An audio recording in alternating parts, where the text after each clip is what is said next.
آدمی کو پیسہ کمانے کا موقع ہے اور وہ پیسہ کمانے کا راستہ شریعت کے اعتبار سے درست نہیں ہے، مگر وہ آسانی کے ساتھ اس میں ہاتھ ڈال دیتا ہے چونکہ دنیا کا فائدہ ہے، آخرت کے نقصان کی وہ فکر نہیں کرتا۔ یہ زندگی کے اکثر معاملات میں چل رہا ہے۔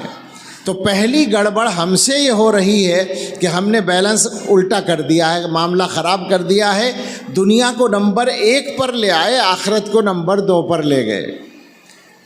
اور یہ بات ہم سب کو یاد رکھنی چاہیے کہ جب آپ کے پاس ایمان ہے، جب آپ مسلمان ہیں، تو آپ کے لیے قانون دنیا کی تمام دوسری قوموں سے الگ ہوگا۔ یعنی اللہ تعالیٰ کی طرف سے آپ کے لیے ترقی اور تنزل کا راستہ الگ ہوگا۔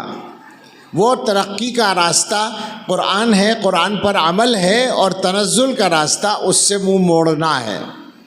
بطور مثال، بالکل ہلکی سی ایک مثال تو بہت اہم ہے وہ، لیکن سمجھنے کے اعتبار سے کوئی مشکل نہیں ہے۔ قرآن میں اللہ تعالیٰ نے سود سے منع کیا ہے، سود حرام کیا ہے، اور یہ اعلان کیا ہے کہ اللہ تعالیٰ سود کو مٹاتے ہیں، گھٹاتے ہیں۔ دنیا کا